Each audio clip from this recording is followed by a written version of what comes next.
I've never heard about this series, but it's in the same playlist for the Bungie rabbit hole, so things are going to get crazy.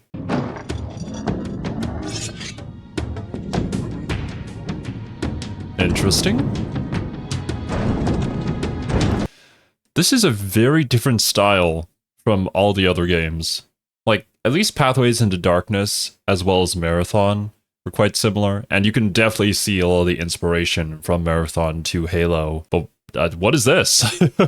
We're going full fantasy? Not that I'm complaining, I do enjoy fantasy, but it's not what I would expect from the devs who created those games.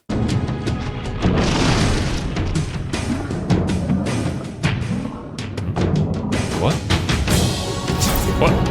Oh, that's the actual gameplay? What is this? An RTS? As a genre, RTS games have been pulled in all kinds of directions over the years.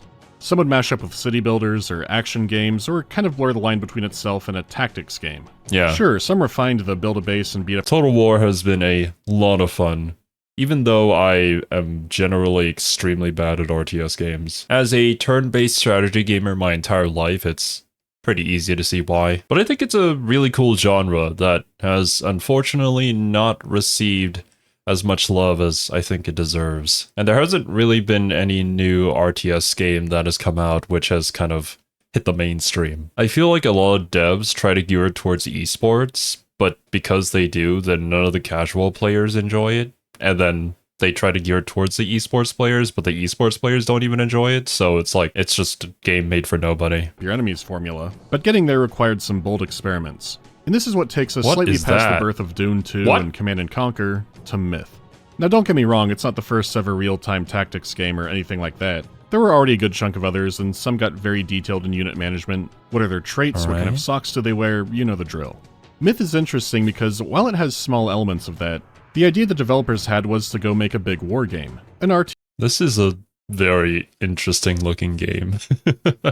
I don't think I've ever played a game that is quite look like this, as old as this. For whatever reason, this makes me think RuneScape, but I also don't really know what RuneScape looks like, because a lot of my friends played it back in the day. I wasn't into it, and I don't recall ever seeing any gameplay of RuneScape, so I don't know why I'm thinking that, but that's, it's a thought that I had. RTS without the resources or the base building, all fighting. And this is violence that had some scale, both on its maps and its story, which is delivered in a unique way in a tone all its own.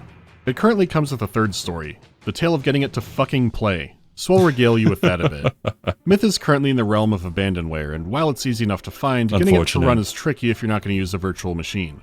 Luckily, there's Project Magma. This is a fan patch that adds OpenGL rendering, fixes some things, and makes the game's map editor much more accessible. The issue is, it's still finicky, especially when I'm trying to record the game. And while adding OpenGL and proper widescreens, I can only imagine the loopholes that Mandalore has to go through in order to get any of this to record properly in OBS.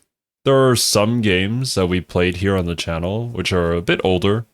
Something like the first Trails in the Sky game, as well as Star Wars Knights of the Old Republic, which just would not record properly or would have some random FPS issues. You'd have to use a different Windows source or a game source. Well, actually, mostly the game sources would not work properly with them, so you'd just have to try other stuff and see what works. Support is great. It gives the maps and shadows some dithering issues to where it can look worse than the actual game.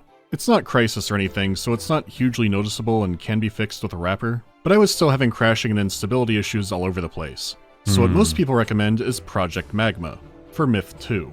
In the early 2000s, dedicated fans recreated all of the Myth Fallen Lords levels inside of Myth 2 Soulblighter. The sequel only came out a year after the first game, so it's not a huge engine overhaul, but there are definitely noticeable differences. So, you install the Fallen levels for Myth 2 and then enable that plugin, go through the menus and turn on every The Fallen Lords option you see to make it more like the first game, play the Myth 1 or 2 tutorial and make the controls more comfortable instead of this. Yes, that's orbiting. Fix all that, realize the briefings are playing but not the animated cutscenes, which you can download as QuickTime files that Magma will play, except they're cutscenes that someone tried to remaster the interlacing out of back then, and now they're brightened to hell and lack detail and outlines. You do all of this, and the effects still aren't 100% accurate, and you could download a mod to try and get the old interface, and now the video's a cry for help. Yeah. I think the most I've ever had to go through in order to get a game to work was with Fallout New Vegas, but even then, Fallout New Vegas, at like its base core, really only needs like 1 or 2 mods in order to make the game a lot more stable. This one seems like a lot of loopholes that I don't think many people would want to jump through. Just props to Mandalore for figuring all of this out and getting the footage and the lore to us. Fans have given the game a ton of love and support over the years, including fan campaigns, but just playing the game is in a Frankenstein's monster territory right now. Deciding how to play it is like going through a labyrinth.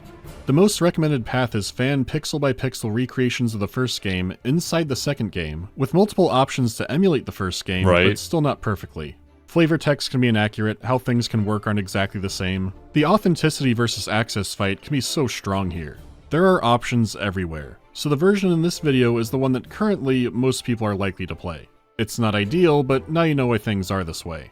With that fun disclaimer done, here's how the story of Myth gets going. Like many games from this time, most of our backstory is in the manual. It's written from the perspective of a soldier in the Legion, and the entire game is framed this way.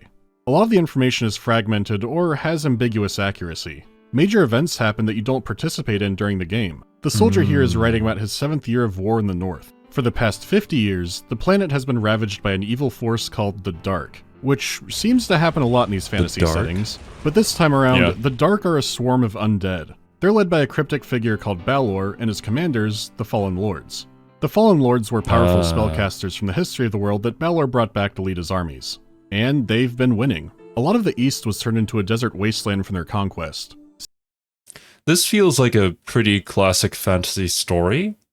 But honestly, considering when this came out, you know, maybe a lot of other fantasy stories took inspiration from it, or maybe this story took inspiration from even older works. While I do think it's cool to participate in major events in the world of the game that you're playing, having a lot of things happen in the background is also a nice addition to make it seem like everything is still moving with or without you. Like, you know, the entire game world doesn't revolve around you and your character. There are still power struggles elsewhere, and I just think it's neat. Several fantasy races have been wiped out, or at least lost their homeland. Even on its best day, Balor's march from the east has only been slowed down.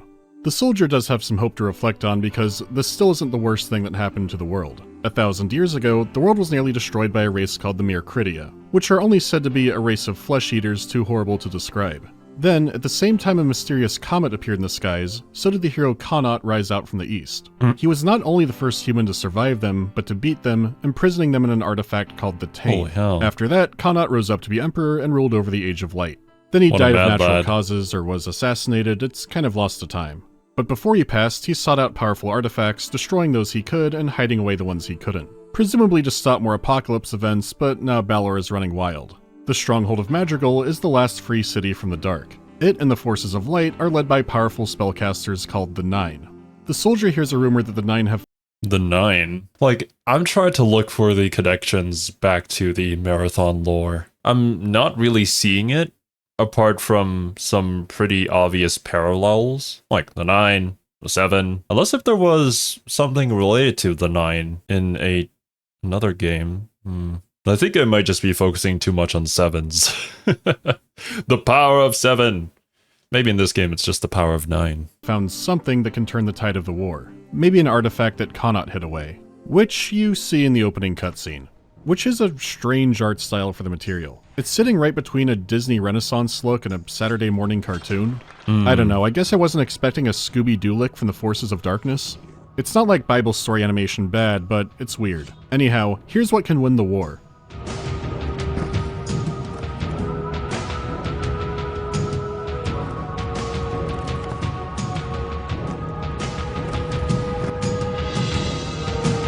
A head? Is it like a Medusa head or something?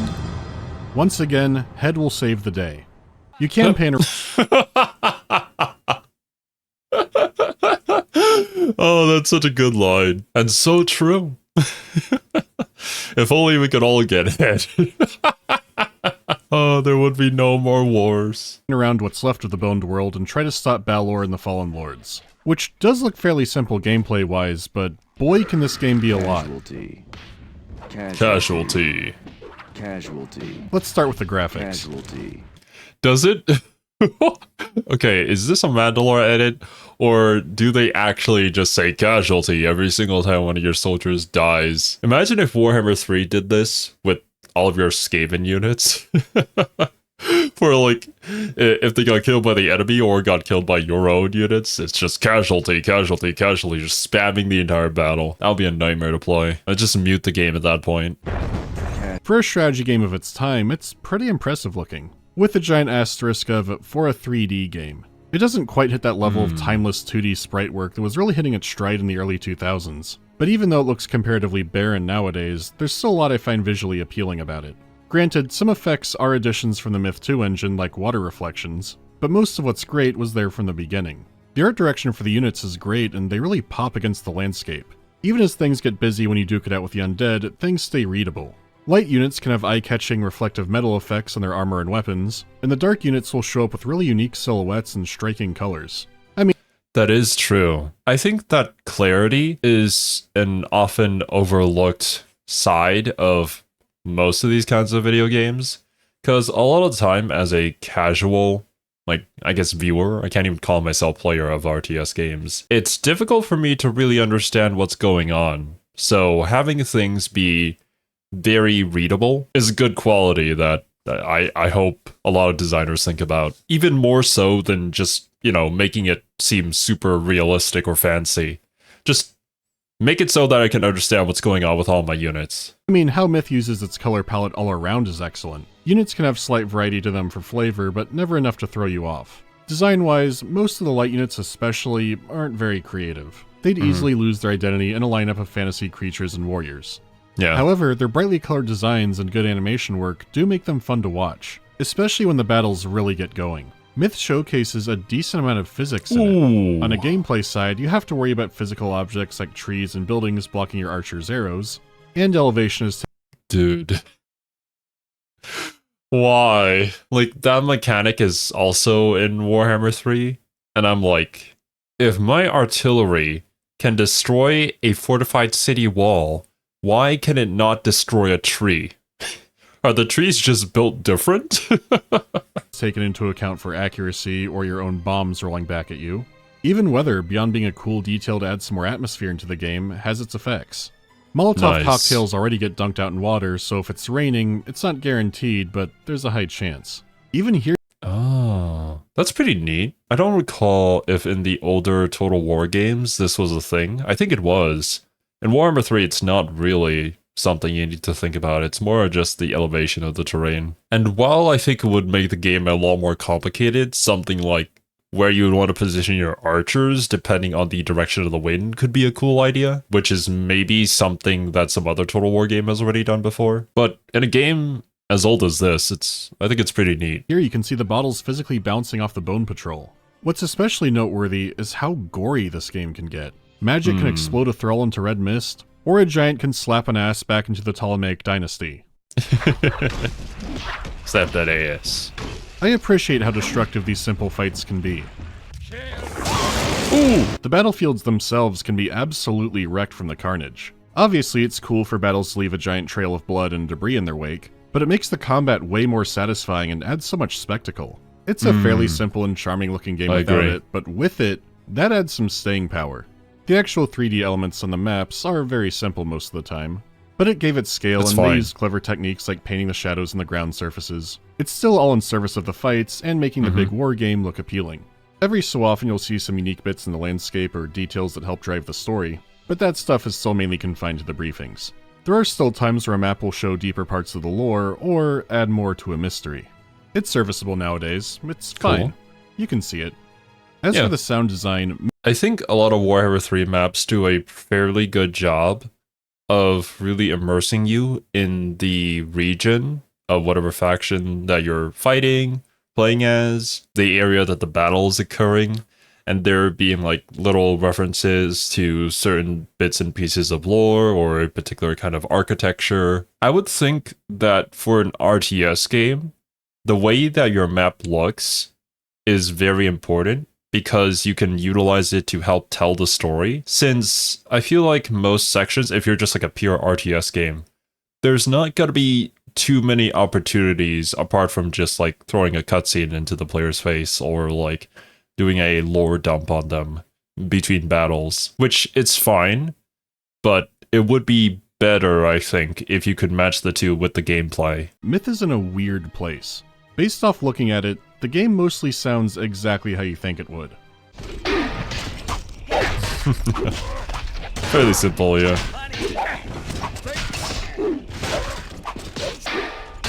Mostly stock sounds, guys in the office doing all the voice acting. The standouts are usually when someone explodes because there's a surprising amount of debris noise accounted for.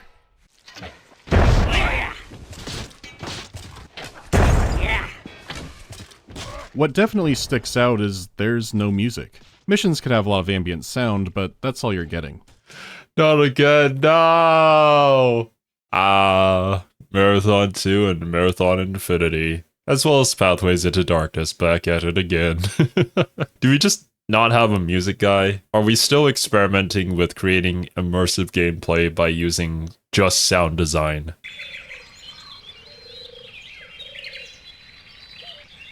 Huh. The sounds of nature. It's not just the sounds of battle, you do have your voice acting, which are mainly your guys trying not to friendly fire each other. Stand clear. Step aside. Yes, sir. Stand clear. Hey, step aside. Hey. Step aside. Sorry. These are more extreme examples. Sorry. When you learn to place your guys properly, it doesn't happen as often, and it was never grating. There are more experienced voice actors in the game too, so hearing the two camps interacting can be pretty fun. Have you seen the mayor of Otter Ferry? Sure. I passed him near the stone monument. He is a traitor to his town. Will you lead us to him? A traitor? Then let's move before he gets away. A traitor? Sir, there are too many of them. We must retreat. No, no retreating. We must hold our ground. We're going to the shrine to pray for help. Then you waste your time. The gods aren't listening. Damn. It's your standard, kind of lower 90s RTS Gouda. At this point, you may be wondering where the hell that tone I mentioned earlier was coming from. Okay, well, before we move on, I will say that there is a certain charm to it, even though, like, oftentimes it can be really, really funny. There were certainly several moments during, like, Fallout New Vegas, as well as Star Wars Knights of the Old Republic, where you could tell that the voice acting direction for a certain character was extremely well done, and then you would meet another character that's, like, right next to them that, could use a lot of work. Although one that really sticks in my mind was from Persona 5. It's just this, in the English dub, there's this, old lady. You can clearly tell is an old lady who voices all, like, the child characters, that is just so goddamn funny every single time you hear her. Hey, Doctor, does it matter who likes someone first? Like, no shade to the VA, obviously. It's just probably not the best casting for that role. Well, Myth has some phenomenal music and great voice acting, and it's all in the mission briefs. Tuesday, May 19th, the edge of Forest Heart. It's spring again, and after 5 months of rest, the Legion is once more on the move. Last week we passed through 7 gates into the eastern lands over the cloud spine. The Fallen seem to have abandoned the mountains, but for what reason we cannot tell. The only good news is that Ulrich is still alive and will join us tomorrow. This far east, the dwarfs with us are closer to their occupied homelands than any of their race has been in 50 years. Not expecting to return, many of them have decided to give up their lives rather than abandon their country once again to the ghouls who have overrun it. That was mine. The briefings and writing are so good that it tremendously elevates the game, though the gap can feel so massive that it's surreal. It's like watching Thomas and the Magic Railroad and there are trains fucking around and Alec Baldwin is on something. And then what the hell are these Peter Fonda scenes? But I didn't guard you well. She's got so serious all of a sudden. I just don't seem to understand about... I'll get him too, with pitch. What is going on in Thomas the Tank Engine? As a kid, I never really watched Thomas. Actually, what did I watch? I think I mostly watched Courage the Cowardly Dog. When I was younger, maybe Dragon Tales and Barney. A pretty big one was Doraemon. But, I don't know if any of you guys who are part of the Western audience would really know Doraemon. Ooh, and Ultraman. Yeah, I remember watching that. He chased her. He used up all her coal. He made her go too fast. And then he crashed her. Good God. And yeah, this effect wouldn't have been nearly as jarring back then. Between the gore, the mood of some levels, and just how the missions are structured, they were doing their best with what they had and having fun with it. Time does march on though. The contrasts can be awkward now, but they did a lot then to make it work that I can appreciate. Plus, the effect is because the briefings are just that good. The music sets the tone perfectly, the narration adds so much weight to the writing. You'll sometimes get some sketch drawings of what's happening. As an example, you never see the horrible flesh-eating Mercuridia race, but at one point your forces get trapped inside of the Tane and you see some of their handiwork. Oh my god. Inside the Tane. Tradition tells us almost nothing of the Mercuridia. This could almost be like an illustration in Berserk. You know, maybe it's better that you don't see them. It kind of adds to that horror because it's more of what you think they are that scares you, rather than what they actually are. And another thing that I do want to add is I appreciate seeing the campaign movements illustrated. It gives you a much broader perspective on what's going on, and it helps you feel like you're actually making something happen in the world. An actual campaign, you know, rather than just fighting random battles here and there. Save for the horrible skull platforms they would build from the severed heads of their enemies. We found one of these a few hours ago, 30 feet high and 100 feet across, each skull arranged with a mad precision that was terrifying to behold. Many of the skulls were human, or at least humanoid, but among these were others which were certainly not, whose shapes and curves I have tried to forget ever since. In the center of the platform, far above our heads, rose the ancient battle standard of the Mercuridia. We left immediately. Yeah, it is so excellent. Good idea. They stay mysterious and Lovecraftian, but you're given more insight into what they were like. They weren't just feral monsters, they had some kind of vicious intelligence to a degree that you can't be entirely sure of. Myth is full of stuff like that, so let's talk about the gameplay. With only your units to worry about, things do seem simple to pick up. You get in the fight and don't have to worry about much paperwork. Some units do have a single ability, like dwarves have satchel charges they could detonate. Your walking high pile rugs that are journeymen can heal themselves and other units, but it never gets more complicated than that on the power side. The main skill is properly positioning your troops, and the game comes with a formation system. Since physics are a factor, you can't just stick your archers behind your melee dudes. You need to take elevation and spacing into account if you want them shooting from the backline. And yeah, it's a brain-dead simple system. If you're remotely familiar with these games, you get how this works. Yeah. Keep your guys tight for melee brawls, spread them out if there's range or AoE danger. There's even a dedicated scatter command to make that easier. However, don't confuse simple to play with simple to win. Myth's missions can be shockingly difficult. Oh, okay, I see. So that's what those little buttons on the bottom are, with all the dots around them. Those are to indicate the type of formation that your unit is going to take. Honestly, I think this could be a pretty neat addition. Actually, there's probably mods or something that do it. But like, when you want to do a checkerboard formation in Warhammer, you kind of have to just manually do every single unit. If only you could select all of them and then press one button, apart from just the you know, the normal button where it's like, oh, you put your melee fighters in front and your range fighters in back. That doesn't always work with the gunpowder units, because you can't use that formation with gunpowder units. Because you're expected to use every tool and trick at your disposal. To top it off, this game can put you at the mercy of RNGesus. From the very first mission, you'll notice that the archers shoot like they have oven mitts for hands. And the same goes for the dwarves, who are much more stressful since they're throwing explosives. All these shots will have some variation, and sometimes variation means a dwarf whiffing his throw way too close and obliterating your own forces. No! The good news is that units can become more accurate and efficient, it's just they have to rack up some kills first. Once a unit has some kills racked up, life becomes better, but it can be a hard road to get there. Some people could probably play this and go, oh, it makes combat unpredictable and exciting, but no, I mostly find this frustrating as hell. To make it worse, they toned down this aspect big time in Myth 2, and one of the TFL options is to keep the old accuracy. The issue is the campaign was designed around it, and you don't get the effect in some sections if you change it. The frustration wasn't bad enough that I wanted to skip it entirely, but I could not believe some of the whiffs I saw. Especially early on, like in the Hunt the Zombies mission. The last city is being sieged by the Dark, but you're not there to help them, you're here to draw some troops away from that battle. You have some troops to hunt down zombies that violently explode. Oh, lovely. What the hell was that? It is a slow-going process, and I'd guess most players find out about the speed-up hotkey around here. It's not unusual for games like this to have that, but it is unusual for me to want to use it this often. It's not the kind of thing that's smart to use in a battle or set to too high of a speed, but the maps can be so long with the travel times, or you're waiting on your archers to get hits. I did something I don't do often and looked at Let's Plays for this game, and every single one used the speed up command too. You might think you're not that person, but Myth will make you that person.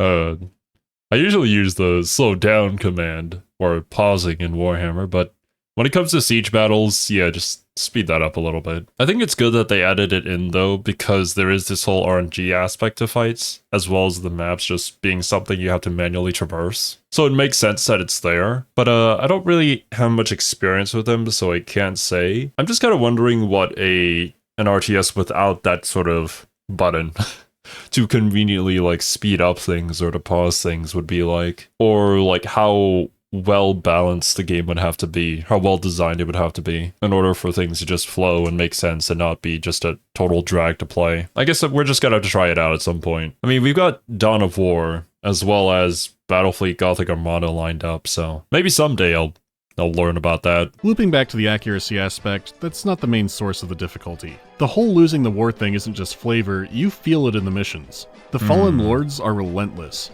You've got 5 difficulties to choose from, ranging from timid to legendary. This will buff the enemy unit stats and decrease yours, and also increase the number of enemies. And more advanced unit types can show up. Normal can still give you a run for your money, but legendary is a different beast entirely. The difficulty is appropriate for the story, so I'm going to talk about the two hand in hand from here on out. Okay. That's a dead dummy. Like I said, you're not at the siege of the last city, instead hunting zombies, and you will never fight at or see the last city. You won't see many major events, but we'll hear the soldier learn about them. The George Romero laser tag was a ploy to remove some of the dark from the attack on the city. It does work, but the attackers were led by one of the Fallen Lords, Shiver. The Fallen are so horrifying and powerful that none have been defeated in combat. Well, the moment you learn who Shiver is, you learn she was killed by one of the 9. She was killed in something called a dream duel, which is never elaborated on. What? I guess that's not entirely true. Right before the second game came out, a comic was released called Tales from Myth. It has 4 short stories from the setting by different artists, and one includes the dream duel. Finally, no more imagining it. Let's see.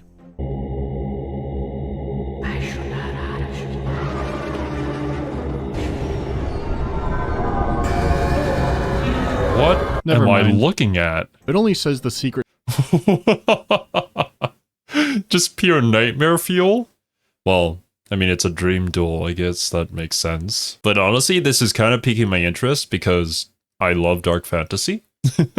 Like Berserk and Claymore, some of my favorite manga. I don't know, I might be into this. Not sure about the game, but most certainly the lore. Secret to her defeat was her vanity. In the previous mission, you did have to hunt down a traitorous mayor who was betraying all of mankind to the dark. This is obviously stupid, so it implies that Shiver had some kind of power over him. Yes, that's orbiting.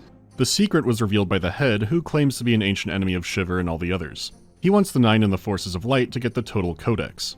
It's some kind of artifact that is hidden away in the ruined city of Covenant. For that mission, only your single... What did you say? It's some kind of artifact that is hidden away in the ruined city of Covenant. An artifact hidden away in the ruined city of Covenant. I see. For that mission, only your single journeyman can pick up the codex, so if he dies, it's mission over.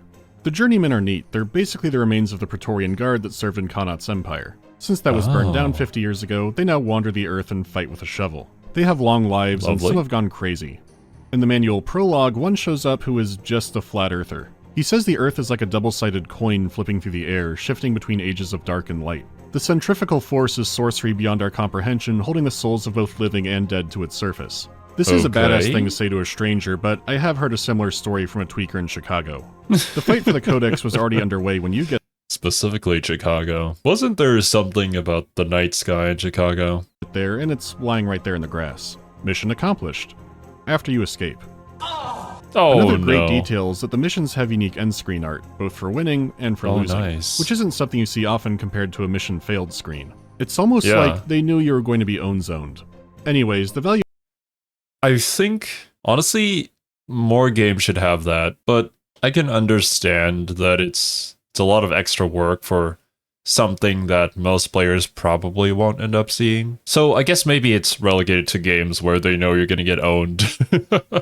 But I suppose like the classic, oh, you died in Dark Souls, it works. It works for what it is. Yeah, I don't know. I do think it's a cool idea though to implement into your game. A lot of extra work, but props to anybody who does. The of the codex is immediately clear since it has information on things that haven't happened yet. Like one day, a man will resurrect the mere Critia. The soldier closes the book. The fallen lord he wrestled it from is called the Watcher, and he was a supremely powerful necromancer even in life. He was imprisoned in the Cloudspine Mountain in the time of Connaught, and even when Balor resurrected him, his arm was left behind. From here you're trying to escape his army, and a wrong direction can mean an easy wipe. The proper war takes focus for a while here, trying to outrun the Watcher and make it to a mountain to relink with your forces to stop another fallen lord, the Deceiver, from crossing over. You're helped by Northern Berserkers, but the Dark's forces are becoming more dangerous too. Beyond... Oh, no. No, that's in Warhammer. Completely different lore. No. But there's just like so many characters named the Deceiver in so many different series, because I think even in Doom, there is one guy called the Deceiver. Which actually, speaking of, I don't actually know the inner workings of the Doom lore. I just kind of heard bits and pieces here and there. Maybe I should look into it someday. Raw stats, they have innate abilities that you need to be careful of. Thralls can ambush you from underwater, the Solus can cross any terrain, and Ghouls can pick up weapons, limbs, bombs, or anything else to chuck back at you. The unique units, combined with the physicality of the maps, do make you approach the situations differently. So while there is slow downtime, the battles are engaging. From here you meet the Trow, who are not undead, but are part of the Dark. They were the dominant race of the planet until mistakes were made and Balor bound them to his will. These are the roided stat units. Like if there were satchel charges hidden among the debris. Oh, it's these guys. Try to avoid the Trow. Yeah. Capturing the mountain isn't a pure victory. The head is declared... Was that, like, the actual spot? Because there was an animation, and then the guy showed up behind them, and then you just see a bunch of, like, body parts littered on the map. That's actually pretty cool. That Ulrich, one of the 9 leading the other forces, has been captured and his army decimated. You'll need to rescue him over a series of 2 missions with a squad of hero units. You could think it'd be something like a Command and Conquer hero mission where you're there to sneak around but feel powerful. No. This mission is maybe...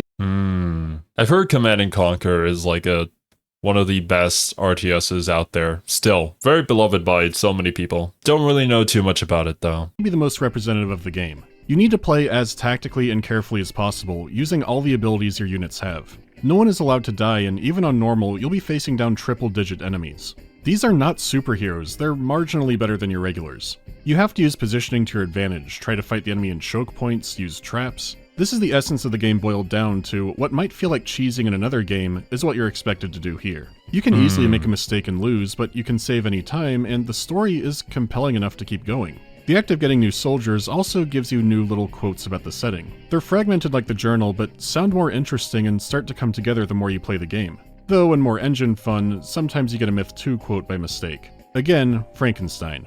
You'll get a rarely used unit like Forest Giants, click on one and read, "When asked of the source of their animosity towards the Trow, all were silent. After a time, the eldest among them looked down and seemed to weep. It was they who poisoned the soul of iron." Yeah, I'll keep playing to read stuff like that and watch the Giants pulverize their enemies. It keeps the right aspects vague or implies connections, but is still straightforward enough to tell a good story. If it was all cryptic or not, as in like poisoned the earth, I do find the more cryptic aspects of just dark fantasy stories to be quite intriguing. And I think anybody else who kind of enjoys this genre would probably feel the same, so it's a good addition to have that. Nonsense, I wouldn't feel invested. You do free Ulrich from the ethereal Vitamix, and the Dark continue to pursue you. The 9 were wondering how Ulrich was captured in the first place, and why the head sent him over the mountain. After Ulrich gets more lucid from his post-torture period, he says the head sent him over to find an invincible suit of armor. He also says that he thinks the head is full of shit. It claims to have been a great friend and advisor to Connaught, but also claims that it lost its body fighting Balor, a difference of at least 1,000 years. The alibis are not adding up, and waiting in the desert is one of the Deceiver's lieutenants, a Shade. Lovely. Ah, Sinis. I thought you died when Mazarin collapsed the Shrine of Nyx upon you. Indeed, Ulrich. Then I'll wager that you thought you'd see the last of me. I have seen the last of you. Damn. Absolutely killer line. This is why you keep going. You also get to see firsthand the power of dream magic. The Legion is then sent out to look for the Watcher's arm. The narrator is not sure why the Nine want this or why they even know where it is, but you can guess. A complication is that the Deceiver has already been looking for the arm. The Fallen Lords are bound to help Balor, but not each other, and some of their rivalries are ancient. If only he had a talking head and magic book to geolocate that thing. But even they couldn't predict a volcanic eruption. One of the Nine is killed by an ambush from the Watcher, and the eruption has melted the snow on the mountains, letting the Deceiver move through. The Legion now has to hold off against the Deceiver's undead and the troops that he's turned to the dark. You're now cut off from the west, and the victory screen isn't too triumphant. Then comes a huge relief when the narrator gets news that the Deceiver and the Watcher are now fighting. With the distraction, your forces can sneak through the carnage and escape. Like the hero mission, you might think it's a fun third-party battle where you get to mulch both sides. Absolutely not. You are trying to avoid columns of enemy forces that are on the way to eviscerate each other. The more you can stay out of the fight to get to the escape point, the better. Even when the enemy is infighting, the numbers are so overwhelming that it doesn't matter for you. The campaign has you on the back foot, on the run, and only able to put up a stand-up fight in very particular circumstances. The apocalyptic tone is carried over to the gameplay where you do actually feel it. It's a difficult game, but as the campaign goes on, it feels more and more earned. They're not pumping up numbers just to inflate your time playing, it is for the tone. By the way, escape point means killing another Shade with no Ulrich to help you. Got him! What is that? All the victory cheers are very appropriate. After that is where you recruit the Giants with the help of two of the Nine personally. It almost feels like a joke, like this would be the turning point with the Ents in Lord of the Rings. You're winning, but no. And then a fallen lord named Soulblighter personally shows up and teleports your entire army. He's been a busy man and rediscovered the Tane artifact, the interdimensional prison that fits in the palm of your hand. Oh god, aren't there Mercuridia in there? From the looks of things, no. They either died off or the prison's so big they're somewhere else. It is full of spiders and traps, and you do leave troops behind to keep going. You don't have a persistent army, but it's incredible how bad this still feels. One of the Nine figures out to escape the Tane, but it destroys it, along with himself, the other member of the Nine, and thousands of men trapped inside still. Truly a taint of a Tane with only your survivors and that Mercuridia battle standard as a prize. Though you spent days trapped, for Soulblighter it was only a second or two and the Tane appeared to instantly shatter, and he took off. You get word from the main force, and it's dire. What's left of the Nine accused the head of double-crossing them, and not all of the troops agreed. A civil war erupted, and thousands of troops were killed, along with Of course. It always happens, man. There's so much more danger out there, but no. We gotta fight amongst ourselves, because that's what we do. Granted, I'm not too sure yet about this talking head. What exactly is this talking head's goal? Some more of the Nine, which the narrator is now wondering if he should call the Three. Ulrich has joined the Legion instead of joining up with the main force. There's a side story here about the dwarves launching a suicidal attack against the ghouls occupying their bombed-out homeland. It starts off with a single sneaky dwarf who can call in reinforcements, but call them in carefully. By exiting the level through a cave, you can access a secret second dwarf mission. The squad is going to take down one of the ghouls' idols, and man, this is a Interesting. I guess because of how the map is laid out and how you traverse it, you can leave through different points, and from there it changes how the story goes. Or maybe it's just this one specific example that there's a bonus mission if you leave the map from this point. Tricky one. It's definitely the king of accuracy frustration missions, but at least it is optional. Since it's a secret mission, it's also framed in a fun way where it's just a rumor that the narrator isn't even sure is true. It's worth it though, because fuck them and their rock. Okay, yeah, no. Just a secret mission. Just a fun little side thing that you can do. I'm gonna assume that most of the game is probably pretty linear, with just like one clear end goal. Back on track, Ulrich says the Western lands have fallen, the last city will be destroyed, and there is no hope for them. He did learn in captivity that the Fallen Lords are bound to Balor in such a direct way that if Balor were killed, they'd lose their powers and the undead armies would collapse. While the world burns, the Legion will set out to assassinate Balor and give life a chance. You collect an ancient bow, and this is where the purpose of the Watcher's arm is revealed. The bone in his arm has been whittled down into arrows. A secondary force did nail him with them, which turned him back to stone. But the force was wiped out before they could deliver the killing blow and shatter him, which means you going in, spending more men and time to properly obliterate the Watcher. You move deeper into the east, and the enemy forces are increasing while yours are dwindling. Balor didn't need to commit all of his soldiers to the western fight, there are still plenty here. The comet has reappeared in the sky, growing brighter, and Ulrich says the last city has been destroyed. The barely over 2,000 soldiers here are all that's left of the light. The lands are running red with blood rivers that the Thrall can still ambush you from. Even with Ulrich on the field and using dream magic, it's still hairy. It feels apocalyptic, and Ulrich has a final reveal. The Mirkridia weren't just horrifying, they were the previous soldiers of the dark. Until Balor imprisoned them. What? Ulrich says Connaught and Balor are two different names for the same person. Huh? I think 4 months in the desert addled his mind. How could the greatest hero of the Wind Age, the king of Mjolnir during its golden age, become the greatest evil of our... Oh my god. Ah! How did I not see that? It's such a classic move. The hero lives long enough to see himself become the ultimate villain. Our time. It's a great twist that raises a lot of questions, but a lot more falls into place. Yeah, what happened? The head was shifty, but now his story could easily be true. Connaught, or Balor, wanting to hide or destroy artifacts, has some possible motivations now. Is the comet a symbol of something, or the cause? Is it the source of some kind of magic, and why is magic related to dreams?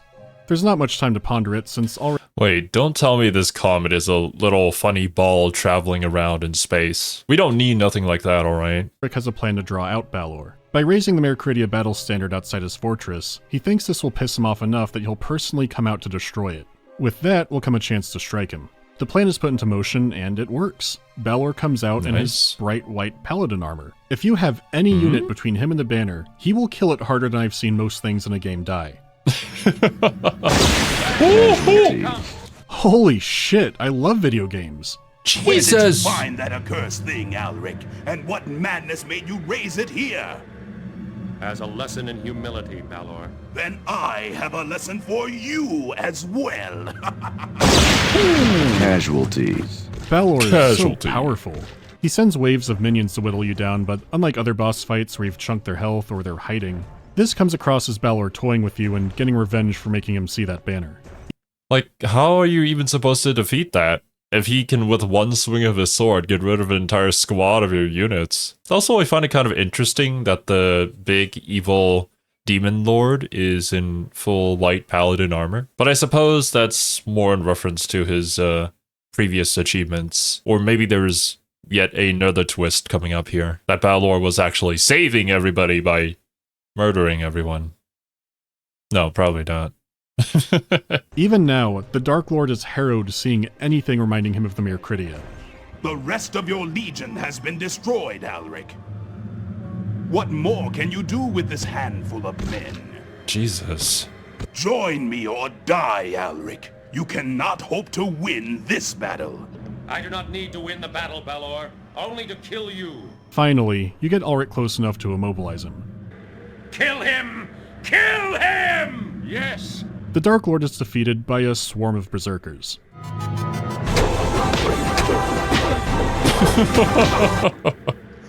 Oh my I'd say he's pretty dead. Yeah.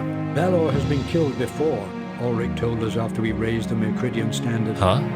And each time it has only made him more powerful. Our best hope is to cut off his head and hurl it into the Great Devoid. Oh yeah, the Great Devoid. You remember the Great Devoid, right? Oh, like the giant hole that we saw in the map that we walked past earlier? The manual says it's a bottomless chasm created by the Kaliich, where they destroyed themselves rather than letting the Trow destroy them. This is the only time they're mentioned. So you teleport into Rolling Green Hills and pick a dwarf to carry Balor's head. It's a strangely peaceful area, and bloodying it up does feel weird. But when you fight through and finally see the Great Devoid, it sounds like nothing else in the game. Whoa. That scream roar, I know I've heard something similar before. For being a big bottomless pit, it Scream roar, something similar? I'm trying to think. I can't... Maybe some sort of sound effect from Marathon? I don't know. Sure is noisy down there. That race could have destroyed themselves like the story said, but could there have been something underneath the explosion? Whatever it is, Soulblighter awaits. He might wreck you, but if you get him first, he becomes a murder of crows. The Fallen Lords are a strange bunch. The dwarf yells Kobe, and it's all over.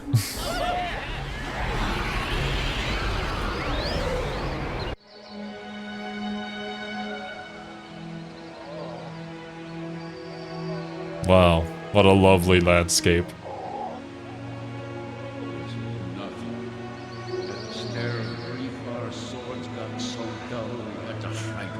Their hands. You know how hard it is to strangle the undead.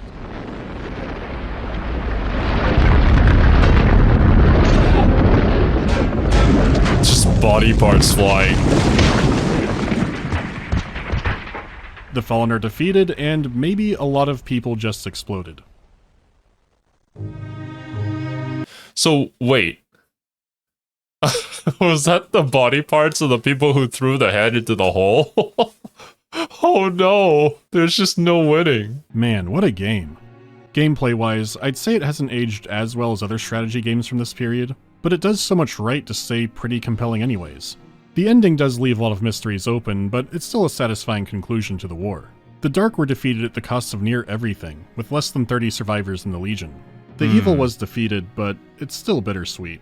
Myth is such a fascinating game. It is stiff and simple and kind of stitched together nowadays. There's still a somewhat active multiplayer community, but more the kind of thing organized on Discord and mainly using Myth 2.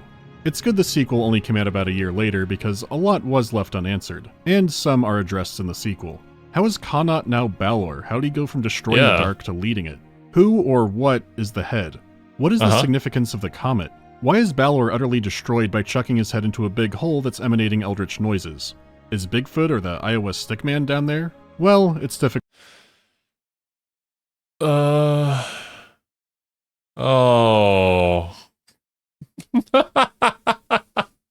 I was gonna say something, but then I paused right here and I'm like, wait, that seems a little familiar.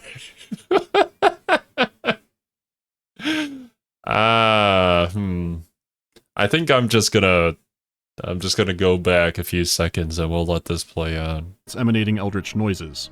Is Bigfoot or the Iowa Stickman down there? Well, it's difficult to say. This isn't the kind of thing I want to lose my mind over, this is still just an overview. But we'll see where the pathways lead us in Myth 2. See where the pathways lead us. It'll be familiar. It will be familiar. Okay. Why does throwing his head down into a giant pit destroy him? Is there some potential where the eldritch screaming noises are coming from a, say, working Kankanter? Or maybe it's just some sort of interdimensional portal that sucks you into a different universe. It's true that there's still so many things left unanswered, but hopefully they get answered in the second game. I'll definitely be watching that. This has intrigued me far too much, and honestly, just the setting itself I also find quite compelling. Just like outside of the whole Bungie rabbit hole thing that we're diving down right now. What video game will I never finish no matter how hard I try? I still have not properly beaten a Borderlands game, and I don't think it's gonna happen. What's a low— Don't know too much about Borderlands. I think the movie came out recently and it's been doing horribly. And I think the later Borderlands games are not too good. The earlier ones were, though, from what I heard. Maybe it's a series I'll check out someday, but don't know if it's up my alley. Low expectation game that still disappointed me? Thief 4. Are there many games I— Damn, the Thief series. I have heard of it. I've seen it. Don't know much about it. I think there is actually quite a fair bit of lore behind it, and it's not just a running around stealing things kind of game. But I could be wrong. Can't stand. Too many games do have crafting tacked on nowadays, but there's nothing that just melts me. Did I see the Callisto Protocol DLC ending? I played it, and it's like playing the result of a long-running backroom fight. I could not believe what I was seeing, but it feels too short to elaborate on. Thoughts on GURPS? I really like GURPS. It's just, you know how most games have a session for character creation? GURPS can have 3 sessions for character creation. Or I've seen more. What is a GURP? One second. Apparently it's a standalone character creation sheet? We're only recently getting into the tabletop stuff, so this is unfamiliar realm for me. It's great when you're playing it, but when you get started and that one guy pulls out all the books, it's all over. Most forgettable video game I somehow remember. Rage? Who would win in a 3-way deathmatch between Briggs, McCoy, or Halligan? McCoy does have a gun, but he's not supposed to shoot people, but he might think Halligan is a replicant. I still want to say Halligan because his camo of dumb and innocence protects him. He also has ordained magic powers now, and who knows what he'll do with that. Briggs might also murder McCoy. Okay, I don't know the other two. I do know Halligan. And Halligan is just batshit insane. I think that was the main character of the Druids game, right? Man, what a ride. And this one we'll save for next time. But yeah, working theory right now? Working Kankantur. Maybe. And there were probably a ton of other references to things that happened in Bungie lore. I mean, we already saw some, but there's definitely a ton that I missed. Hopefully we'll get more of that in the second one and just clear things up, because this will be the last video in the Bungie rabbit hole. But yeah, thank you so much for watching. Hope you enjoyed, and I'll catch you in the next one.